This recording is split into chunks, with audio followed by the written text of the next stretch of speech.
Hey, I'm Paul with RackOutfitters.com, here to show you the Thule Outride 561 fork mount bicycle carrier. Here we're installing it onto a Tesla Model 3 with the Tesla Model 3 roof rack system.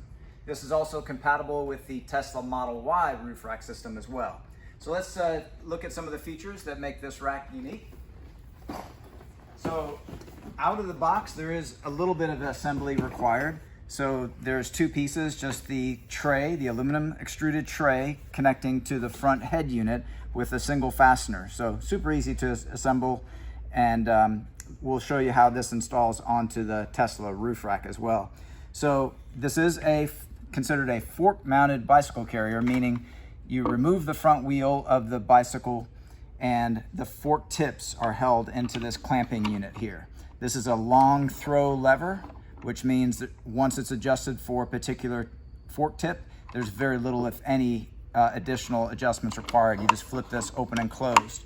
It also has a locking function to lock the tip of the fork into the head unit, and we'll demonstrate that as well once we put it up onto the roof rack system. So part of the connection to the roof rack system is using a square-headed bolt and a rectangle-headed bolt. So the rectangle-headed bolt is for the front, and that just comes through this front hole here and is tightened on with a lever. And then the square-headed bolt comes through this rear plate. As you can see, there's a icon there of a crossbar with a slot in it, and that's where that goes. So let's go ahead and take it over to the vehicle and let's demonstrate the installation. So first step is we'll get the square-headed and rectangle-headed bolt into the slot of the Tesla roof rack. So first I have to take off the end cap, which I'll just put my finger down in the slot there and pull back, and then that allows it to disconnect. Same thing on the back. Okay, so what I want to do with these, there is a rubber insert in there, so what I need to do is press down on that insert and then slide in our square-headed bolt. I'm leading with my finger, so compressing that with my finger as I'm pushing inward, and you will experience some friction, so you may want to use a little paraffin wax or a little oil to help make that smoother to slide over if you feel it necessary. Then same thing on the back, we just press down, insert, and slide that over. On the rear, it'll slide a little bit further inboard than on the front because of the offset of that metal plate. Okay, at that point, now we can go ahead and snap back on the covers. So you engage the bottom and snap at the top. Engage the bottom and snap at the top.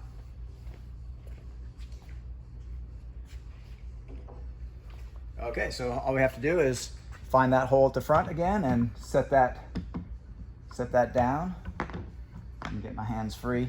The other thing that we're using as a guide, you can see there's a tab here, two tabs and another tab here. Those tabs are meant to sit down into the track of the bar. So as you see it right there, it's set down into that. So it's a perfect match to the Tesla slot. So I'll do the same thing just with it engaged into this threaded connection. Now at the back, so here I do have that engaged, and I want to bring this square-headed bolt in the back into alignment and then drop this down onto it. So the first priority is to get those front areas engaged, and then secondly, adjust the rear to match that. Okay, so now we've got two different types of clamp downs. One is larger than the other, so we'll be using the larger one, and that's used here at the front. And so there's a barrel nut that's inside there, and we just want to get that aligned to where we can just swivel it at the top until we remove most of the slack of that threading. Once you start feeling it rubbing on the base, then you can maybe do a trial snap down to see how tight it is. That's not tight enough, so we'll do another full spin around, and that feels much better there. So double check to make sure that it's engaged on the sides there, and now we can go to the back and do the same thing. So I got that barrel nut, and I'll spin it around.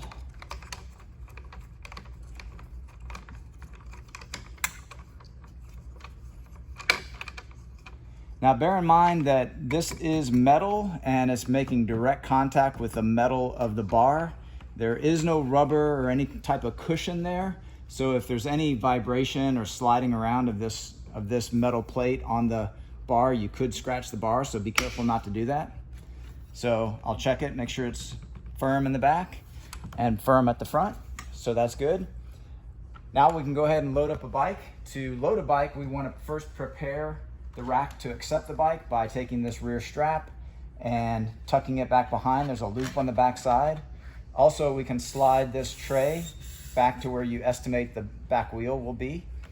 And then here at the front, I've opened up this lever to make sure there's plenty of room to accept the tips of the fork. Now also, as I mentioned, this is a lockable design. So there's a place to insert a Thule 1-key lock cylinder here at the handle to lock the bike to the carrier, and then another place to lock the carrier to your load bar. And so let's go ahead and demonstrate that as well.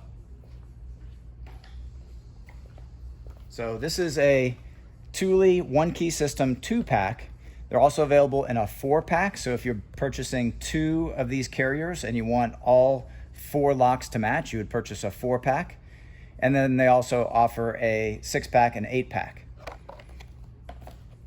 So what we have to do first is remove that plastic plug. So I'll just push that out with the key, and that reveals the lock housing. Next, I'll take the key, insert it into the cylinder, and you'll notice it raises this large wafer. And I'll insert there. There's a ramp on the inside. You align it with the ramp, and then give it a slight turn, counterclockwise turn, and then that locks it on. Okay, so now we're ready to lock, and I'll go ahead and grab a bicycle and we'll load up a bike. So when you're loading a bike, there is technique involved that can make a big difference in how easy it is to load and unload a bicycle.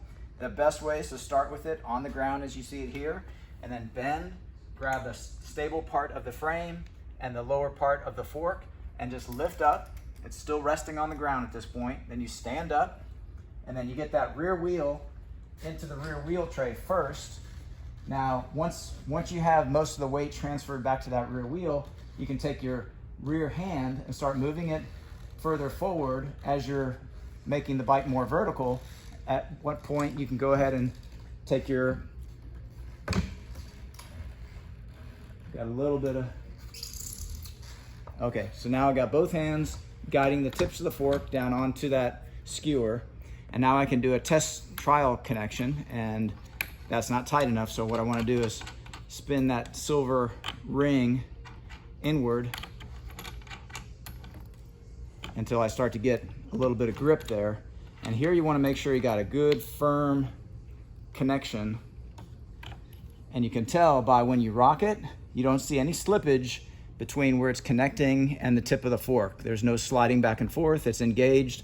And of course, this is only recommended for bikes that have the safety tab or safety ring, so that even if it were slightly loose, that there's no way that it could pop out. You'd hear it and feel it being loose on there, but it can't possibly come out when they have safety tabs, which are on all modern bicycles. Now, we can, at this point, with this closed, we can lock it. Now you have security, which has the bicycle locked to the carrier. And if you'd installed the other lock, you'd have the carrier locked to your bars. And then also, in this case, Tesla includes locks that lock the carrier to your vehicle. So thereby, you have full security. If you need additional security beyond that, you would want to supplement with a cable or not leave it in a risky environment. So back at the back of the vehicle, we have the axle of the rear wheel. You come straight down, and that should be where the strap is. So we'll go ahead and take this strap and run it through. You could actually pull out slack. So for example, if I pulled down on this and actually touched the glass or the roof, it is possible to even out on both sides so you have less extending down to the roof. Okay, so there you have the installation of a bicycle on the Tesla Model 3 roof rack.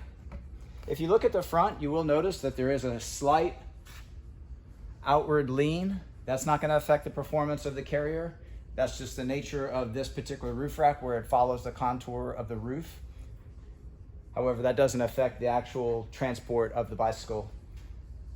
Okay, so those are all the key features of the Thule Outride 561. I'm Paul with rackoutfitters.com. This product and the full line of Thule products are available on our website. Please see the link in our video description for complete details, our pricing, and our promotions. And thanks for watching.